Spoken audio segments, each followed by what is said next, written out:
आपका स्वागत है द सुपर वॉरियर में। एपिसोड 655। अभी तक हमने जाना कि रक्तदेव लोक सम्राट स्तर पर पहुंच गया था और उसका डिवाइन सेंस बाहर आ गया था। वह डिवाइन सेंस पूरे ब्रह्मांड में छानता है और जय को ढूंढने की कोशिश करता है, लेकिन उसे वह नहीं दिखता है। यह महसूस कर वह जोर जोर से हंसने लगता है। अगले ही पल आकाश में बहुत ही बड़ी दरार पैदा होती है और उसमें से एक लाल परछाई बाहर आती है। जो भी इसे देख सकते थे वे सभी किसी तरह के कमजोर योद्धा तो थे नहीं, वे सभी उस व्यक्ति के पास से बहुत ही मजबूत खून की गंध को महसूस कर सकते थे। साथ ही वे सभी उस व्यक्ति की परछाई में कुछ परिवर्तन भी देख पा रहा था।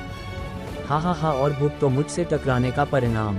अच्छा होता अगर तुम मेरे गुलाम बन जाते, कम से कम तुम स्वर्ग में जाकर तो रहते और तुम्हारा नाम गूंजता।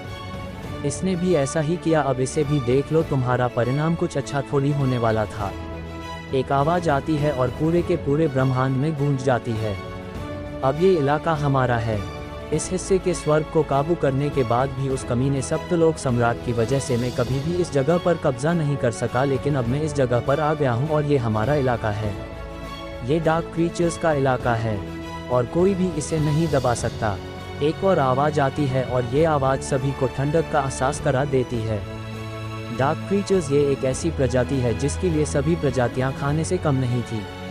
उन्हें नहीं लगा था कि इस प्रजाति ने कब का इस जगह के स्वर्ग को दूषित कर दिया होगा। दरअसल हर एक ब्रह्मांडीय हिस्सा ब्रह्मांड सागर के ऊपर मौजूद एक दुनिया से जुड़ा होता है जिसे स्वर्गीय डोमेन के नाम से जाना जाता है। और ये स्वर्गीय डोमेन पूर्ण रूप से मिलकर दिव्य लोक बनाते हैं, जो कि ऊपरी दुनिया भी कही जाती है। आज से करोड़ों साल पहले से यहाँ पर किसी भी लोक सम्राट का जन्म नहीं हो रहा था और समय के साथ ये इतिहास पूरी तरह से खो गया। लेकिन रक्तदेव की बातों को सुनकर या उसके शरीर में मौजूद उस डार्क क्रीचर की बात को सुनकर ऐसा लग रहा है मानो कि ये इतिहास खोया नहीं बल्कि मिटाया गया है, ताकि ये दुनिया डार्क वर्ल्ड के प्रभाव से बची रहे। यह महसूस कर उनकी पीठ में सिहरन दौड़ जाती है। वहीं पर रक्तदेव, जिसके शरीर पर किसी ने पूरी तरह से काबू कर दिया, आसमान में खड़ा किसी अजय राजा की तरह लग रहा था जिसे कोई नहीं हरा सकता था। कुछ देर पहले जब रक्तदेव ने अपने सारे कुल को तबाह कर दिया था और वह आखिरी सीढ़ी पर चढ़ने वाला था, तब तक उसकी आत्मा को रक्त ने पूरी तरह से प्रभावित कर दिया था और इसी स्थिति का फायदा उठाकर अगले ही पल एक रोशनी उसकी आत्माओं को नष्ट कर उसके शरीर पर कब्जा कर लेती है। इससे पहले कि रक्तदेव कुछ कर पाता, उसकी आत्मा एक तरह की जटा के द्वारा जकड़ ली जाती है और वह अपने आप को हिला भी नहीं सकता था। यह महसूस कर रक्तदेव बहुत ही कोशिश करता है और अभी भी कर रहा था, लेकिन वह कुछ भी नहीं कर पा रहा था। उसके मार्शल सॉल स्पेस में, हे रक्तदेव, मुझे नहीं लगा था कि तुम इतने ताकत के लालची होगे कि अपने सारे ही कुल को खत्म कर दोगे। तुमने किसी को भी नहीं छोड़ा।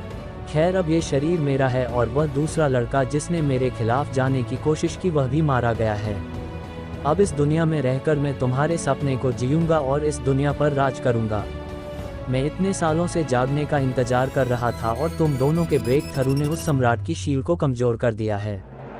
जब रक्तदेव ये सुनता है तो वह पहले तो बहुत ही कोशिश करता है और फिर कहता है, तुम ऐसा नहीं कर पाओगे। रक्तदेव की बात सुनकर वह काले रंग का जीव अचानक से स्तब्ध रह जाता है और फिर पूछता है, और भला वो क्यों? क्योंकि इस दुनिया में केवल एक ही ऐसा हीरो नहीं है जो कि लड़ने में माहिर हो, और वह लड़का बहुत ही अच्छे अचंभों से भरा हुआ है। रक्तदेव की बात खत्म होती ही है कि अचानक से चारों ओर एक बहुत ही खतरनाक माहौल बन जाता है और आसमान अचानक से काला हो जाता है। अगले ही पल एक कुल्हाड़ी जैसी चीज उड़कर आती है और वह चीज सीधा रक्तदेव पर हमला करती है। वह जीव समय पर हटकर बच जाता है और उस कुल्हाड़ी की ओर देखता है। उस कुल्हाड़ी को देखकर एक पल के लिए उसके मन में खौफ आ जाता है। ये कुल्हाड़ी नीचे के सारे लोगों के सम्राट यम की है। वह तुरंत उस व्यक्ति की ओर देखता है। ये और कोई नहीं बल्कि सूर्या था, क्योंकि इस वक्त पूरी दुनिया में केवल सूर्या ही था जो कि इस रक्तदेव को टक्कर दे सकता था। जब वह जीव सूर्या को देखता है तो वह भी हल्का सा कांप जाता है, लेकिन अगले ही पल उसके मन में लालच आ जाता है और वह हंसते हुए कहता है, क्या अचंभा है, यहाँ पर आने के बाद न सिर्फ मुझे एक लोक सम्राट की काया मिली बल्कि एक महाअस्त्र भी मिल गया है। तुम सुनो, अगर तुम ये हथियार मेरे नाम करते हो तो मैं तुम्हें अपना सेनापति बनाने के लिए तैयार हूँ। सूर्या, जो कि बहुत ही गुस्से में था, जरा सा भी नहीं सुनता है और अगले ही पल उसके कंगन में चमक पैदा होती है और तुरंत उसके पीछे एक काली और एक सुनहरी आकृति प्रकट होती है। पहली आकृति मौत के देवता यम की थी तो दूसरी आकृति विध्वंस सम्राट ड्रैगन की थी। इन दोनों आकृतियों के प्रकट होने के साथ ही आकाश का रंग बदल जाता है और आसमान में दो महान एंटिटीज एक दूसरे के साथ मिलने लगती हैं। अगले ही पल एक आभा चारों ओर फैल जाती है जो कि रक्तदेव की आभा की लगभग बराबरी कर रही थी। इस आभा को महसूस कर वह जीव भी हैरान रह जाता है। उसे नहीं लगा था कि यहाँ पर एक ऐसा भी जीनियस होगा जो कि इतनी ताकतवर तकनीक दिखा सकता है। वह भी अब रक्तदेव की ताकत को गंभीर ले लेता है और अगले ही पल बिना किसी भी मस्ती के अपनी पूरी काया को रक्तदेव के शरीर पर दबाव से लागू करता है।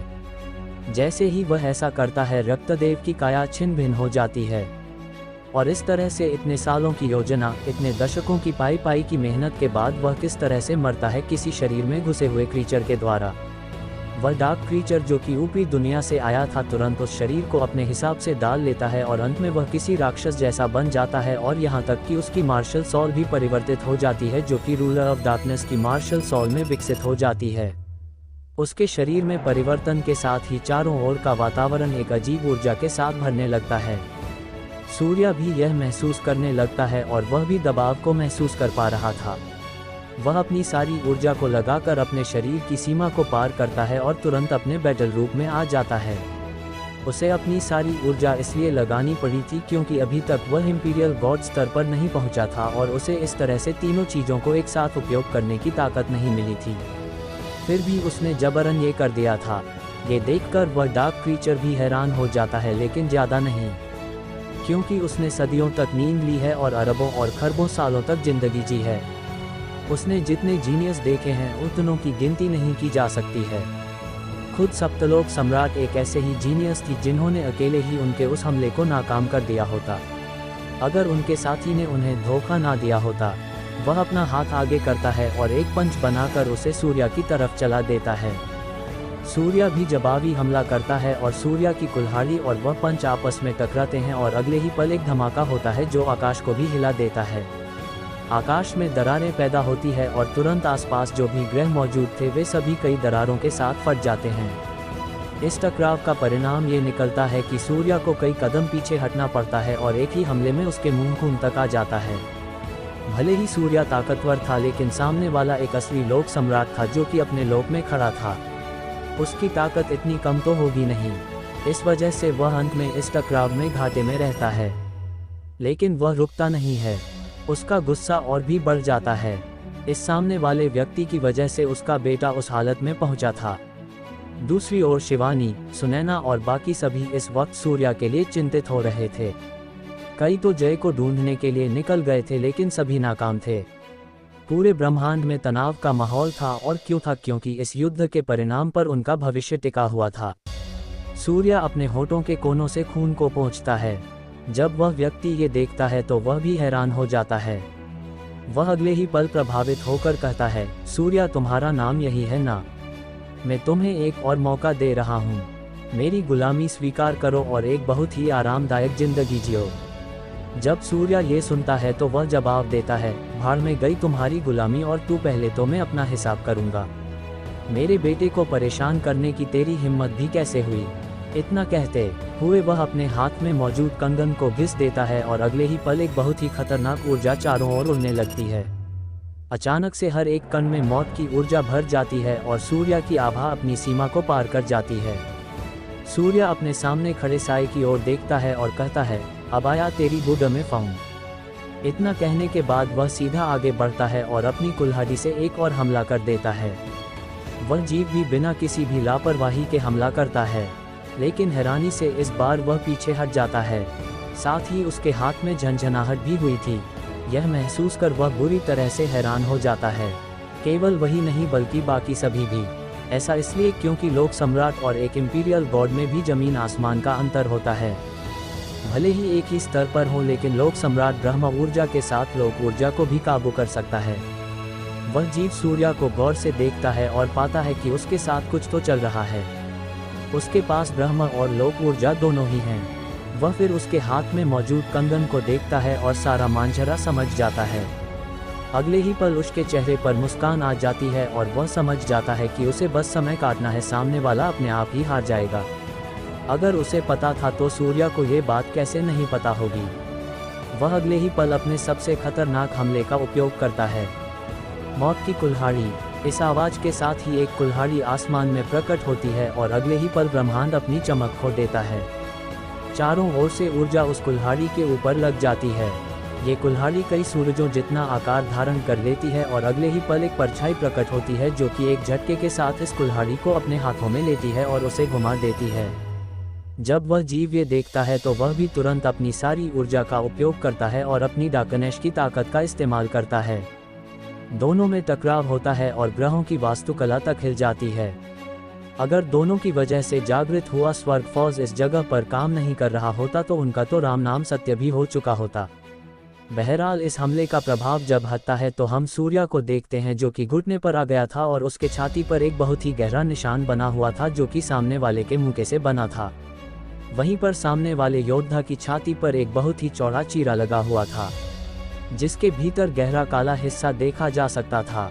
इसी के साथ ही सूर्या के हाथ में मौजूद उस कंगन की ऊर्जा का प्रभाव भी खत्म हो जाता है और वह कुछ नहीं कर सकता था।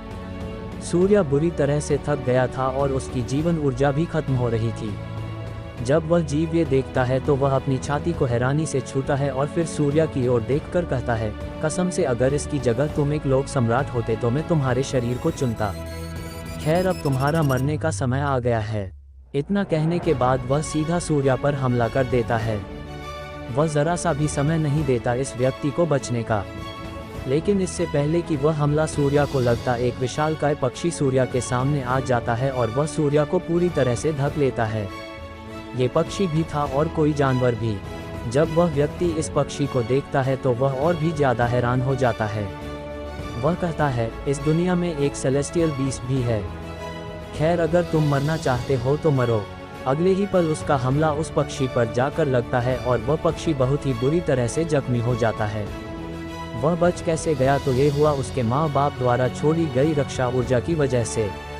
हर एक सेलेस्टियल एनिमल के पास एक सेलेस्टियल अल्टीमेट फोर्स होता है जो कि उनकी मुश्किल समय में एक बार रक्षा कर सकता है। इस बार वही इस्तेमाल हो गया था। वह जीव भी यह जानता था, इस वजह से वह निराश नहीं होता है और एक और ताकतवर हमला करता है। एक काले रंग की ऊर्जा की बीम निकलती है और वह सूर्या और उस पक्षी की ओर बढ़ जाती है। सूर्या उस नन्हे शैतान को जानता था और उसे तुरंत अपने रास्ते से हटाने की कोशिश करता है, लेकिन वह अपनी हालत में ऐसा नहीं कर सकता था। जैसे ही वह रोशनी उनसे टकराने वाली थी, एक बहुत ही बड़ी लाठी कहीं से प्रकट होती है और उस रोशनी के सामने आ जाती है। फिर अगले ही पल एक छोटा सा लड़का सामने आता है। ये लड़का और कोई नहीं बल्कि हनुमंत था। उसके साथ ही एक एक कर सभी उस जगह पर आ जाते हैं। अब हनुमंत भले ही एक सेलेस्टियल बीन था लेकिन वह अभी कुछ भी नहीं कर सकता था। वे सभी बस मिलकर सामना ही कर सकते थे। वह जीव भी एक के बाद एक अवरोध आने पर बहुत ही गुस्सा हो जाता है और तुरंत आसमान में पहुंच जाता है। वह उन सभी की ओर देखते हुए कहता है, तुम सभी बहुत ही ज़्यादा बन रहे हो ना, तो रुको अभी। इतना कहने के बाद वह अपने हाथों को मिलाने लगता है। उसकी मुद्राओं के परिणाम स्वरूप तुरंत आसमान में बहुत ही गहरे काले रंग की ऊर्जा बनने का भंवर बनने लगता है। आसमान में एक बहुत ही विशालकाय पंजा बन जाता है और यह पंजा इतना बड़ा था कि यह एक ही बार में उनके पूरे ग्रह और आसपास के सारे जीवंत ग्रहों को नष्ट करने वाला था। Rise of darkness. इस आवाज़ के साथ ही वह पंजा नीचे की ओर बढ़ता है और अगले ही पल वह उन सभी के सामने पहुंच जाता है। इस वक्त सभी को पता था कि उनका अंत हो गया है, लेकिन तभी अचानक से समूचे ब्रह्मांड में दो रोशनी चमकती हैं, मानो किसी बहुत ही ताकतवर जीव ने अपनी आंखें खोल ली हों। इनमें से एक सुनहरी और एक लाल रंग की रोशनी थी और अगले ही पल एक फुसफुसाहट सभी के कानों में गिरती है। डिस्पर्स। कल का अध्याय इस कहानी का आखिरी अध्याय होने वाला है। मैं जानता हूं कि आप इसकी एंडिंग देखना चाहते थे। बहरहाल दूसरा पार्ट अब थोड़ा नहीं बहुत ही डिले होगा, इस वजह से मैं ये वाला हिस्सा पहले पूरा कर रहा हूं। तो आगे क्या होगा जाने के लिए सुनते रहेगा the super warrior only on listener YouTube channel पर।